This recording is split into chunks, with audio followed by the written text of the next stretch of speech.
This is All India Radio. In the program Spotlight, now we bring you Year-Ender Special Discussion 2021, a year of proactive welfare measures, Sabka Saath, Sabka Vikas, Sabka Vishwas, Sabka Prayas. The participants are Shekhar Iyer, political analyst, and Sonu Sood, AIR correspondent. Today at midnight, we will bid goodbye to a very eventful 2021 and welcome 2022 with a lot of hope and expectations. Looking back at the year gone by, one thing which stands out is that 2021 saw our economy rebounding sharply after the recession caused by the pandemic in 2020, and we achieved 8.4% GDP growth in July to September quarter.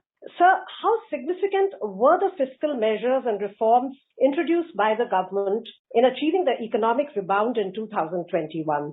Well, this was a very, very difficult year because you had the COVID-19 pandemic, which started from 2020, coming over to 2021. There was the stage of the second wave, which caused havoc. Many lives were lost. Therefore, the government had to continue with several schemes which were launched so that the relief could be extended to different sections of the people.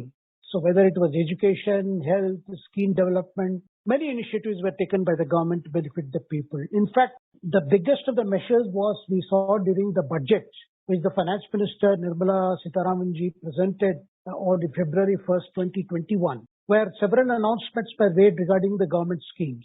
See, in 2020, because of the difficulties caused by COVID-19 outbreak, so a relief package was announced, about 1,70,000 crore was announced to tackle the difficulties.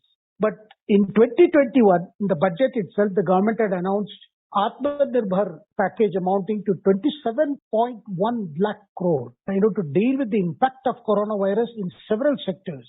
So you can imagine the kind of effort the central government had to undertake to meet this. Apart from that, there were several government schemes specifically launched in 2021 because these are in addition to which are other schemes that were, continuing, like Garib Kalyan Ann Yojana, that which was started of providing food grains, which was to provide to 80 crore people in the country, during the lockdown. That got through the whole year and now it has gone up to March next year. And this is to meet the food requirements of whether it is stranded migrant laborers, daily wage laborers who do not have a source of income. Now, this scheme continued. So this itself was a very important, and apart from that, you had the Pradhan Mantri Garib Kalyan Yojana, which is providing financial assistance.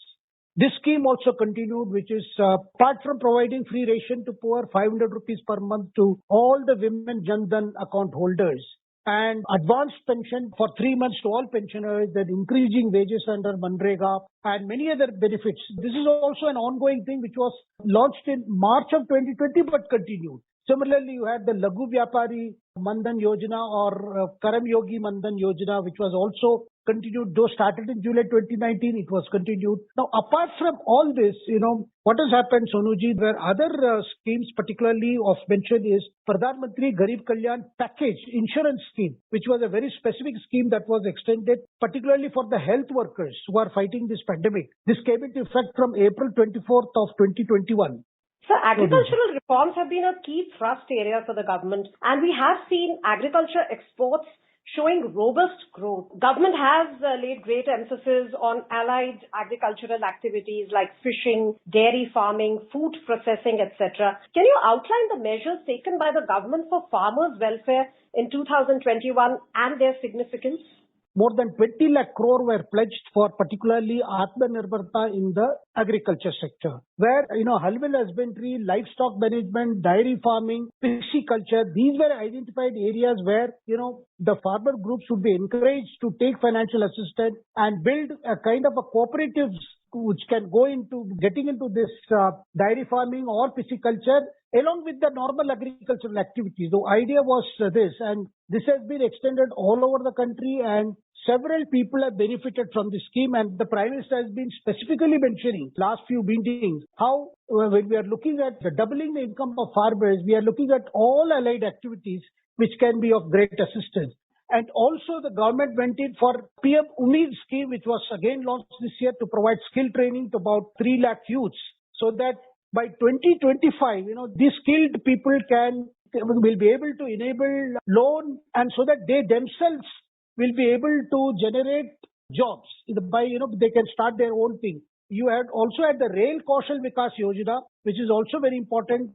This was launched in August of 2021, and this is to empower the youth by offering, entry level training, particularly like welder, electrician, fitter, or machinist. And this particular scheme, which the railways providing the training, so far what we know is about 14 crore workers have registered on the eShram portal, according to the Labour Ministry. And of course, in terms of infrastructure development, Sonuji, particularly we saw this year the launch of PM Gati Shakti, which is basically to give a big push for the infrastructure development, where the Prime Minister pledged more than 100 lakh crores. And this was to address all the past issues where there are bottlenecks, whatever has to be removed, so that there is a holistic planning for the stakeholders for major infrastructure projects. As you said, there have been a vast array of schemes covering different groups of our society, in keeping with the government's, you can say, motto of Sabka Saath, Sabka Vikas, Sabka Vishwas, Sabka Prayas.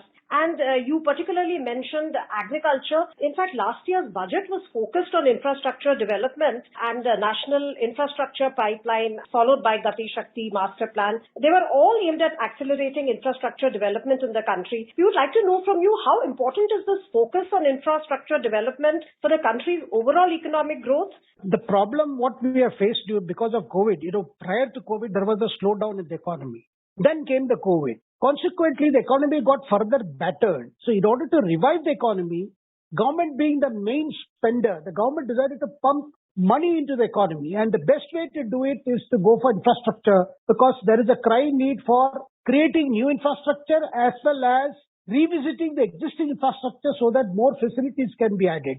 So the government thought of this scheme where to improve the road connectivity, rail connectivity, as well as air connectivity. If you look at the whole idea behind it is, when a government undertakes such a big activity where you are developing green field airports, you are developing railways, is also looking at the ways to improve their traction, as well as improvement of rolling stock, as well as improvement of track maintenance, signaling equipment, bringing in modern technology. Also, the port connectivity also, in terms of developing ports wherever new ports are possible, and existing ports where their facilities can be upgraded, their draft can be improved.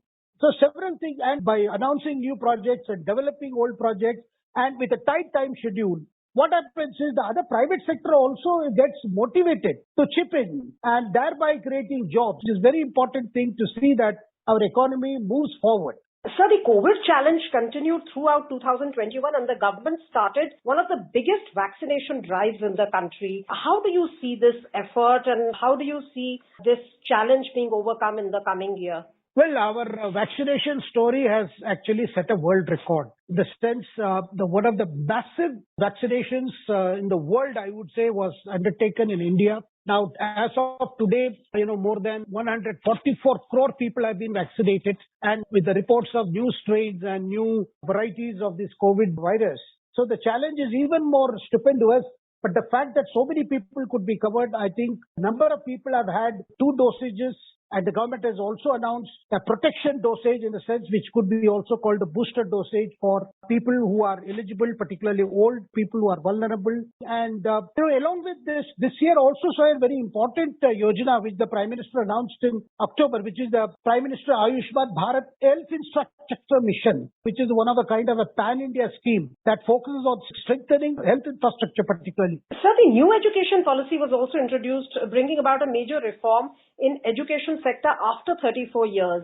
So would you say that 2021 was a significant year for the education sector also? New education policy has been waiting to happen for a long time, and the Prime Minister decided that along with this, when the economy is opening up for COVID, the new education policy must be announced. So there was wide consultation over the last 2-3 years with several stakeholders, and this new education policy is giving more opportunities for students in terms of learning rather than the previous methods which were more emphasized by rote. This idea was the new education policy must actually be implemented and looks at the student as a human resource who has to be encouraged, who has to be given all the opportunities, and the whole idea that previously we have been looking at in terms of silos, because humanity stream, science stream, commercial stream. Instead of that, the students would have a wide variety of choice to pursue his or her interests, and also the emphasis on mother tongue, which is very important because in a country where the access to English learning is not universal, it was very important that at least at the primary school level, at the elementary school level, the mother tongue was used to provide the basics education as well as, subsequently other, because foundation in particularly one's mother tongue, giving that confidence for the student to face the challenges in the coming years. So this is one of the policies. This policy is now under implementation. Of course, this is going to take some time, but this is a very important, I would say, a policy announcement for 2021. Environmental issues like global warming and climate change have been a cause of concern that have actually brought the world together. At COP26, how significant was India's participation, and can you tell us something about the historic announcements that were made there? For a country like ours, which is a developing country with several challenges, we saw India committing itself to reduce emissions, set deadline, and which is to ensure that carbon emissions come down to very, very low level. And this is something, our commitment was on par with commitment made by developed countries, because it is easy for them to announce emission controls. But, our choices are limited, our resources are limited, but the Prime Minister went and announced. But definitely in the next coming decade or so, you're going to see our carbon emissions come down. Also, there is a big push for electric automobiles and also for development of batteries meant for these cars and creating the necessary electrical charging stations, which the government is now encouraging, both private-public partnerships, so that just as you have a network of petrol pumps, you can also soon have throughout the country a network of charging stations. And, Centre has been announcing subsidy for sale of electric cars. And the whole idea is that after 2030, the sale of petrol or diesel cars is proposed to be not allowed, so that more and more people will shift to electric cars. And very important measure, Sonuji, regarding controlling emissions. The way the railways have undertaken electrification particularly, that's also a major measure, because switching over from diesel traction to electric traction. The idea is that the railways, because they are seen as one of the most polluting sectors, the railways has been making commitment where not only they have been converting many of their diesel locomotives into electric locomotives, also we have been investing on new electric locomotives, particularly for goods haulage. So these are some very important measures that have been taken, which reflect our commitment that the Prime Minister made at the climate conference at Glasgow. So we are going to start the new year from tomorrow. 2022 is going to begin tomorrow. How hopeful are you, and what are you looking forward to? How excited are you about the prospects of 2022, keeping in mind that we are in a world which is changing very fast because of technology and because of the various advances that we have at our disposal? The future is definitely one of bright, I would say, and there is a lot of confidence and inherent potential this country has. See, first you had the global slowdown which affected our economy. Then came the COVID, which was very unexpected. We thought it would end by 2020. It got extended to 2021. Now we are seeing, because of the reports of new variants like Omicron, there could be spillover 22. But in spite of that, you are seeing already economies on the upswing. GST collections have gone up. That shows in the coming months, in the coming year, we are going to see a lot of spurt in economic activity, economic growth. Though we need to move with caution. Definitely, that is why the Prime Minister the other day when he addressed the nation mentioned that there is no need for panic. But definitely we have to be cautious. We have to follow all the health protocols. But at the same time, we must not lose the sense of purpose or the sense of confidence. Actually, looking at 22, 23, in the hope that finally, as more and more vaccines are discovered in fighting these various variants, where our world will be safer from such threats like coronavirus, at the same time, our economy will be on the path to recovery and boom. Thank you so much, sir, for this invigorating discussion as we bid goodbye to 2021 and welcome 2022. Thank you. You were listening to Year-Ender Special Discussion 2021, a year of proactive welfare measures. Sabka Saath, Sabka Vikas, Sabka Vishwas, Sabka Prayas. The participants were Shekhar Iyer, political analyst, and Sonu Sood, AIR correspondent. This program was produced and presented by the News Services Division of All India Radio. You may email your opinion about this program at airnsttalks@gmail.com.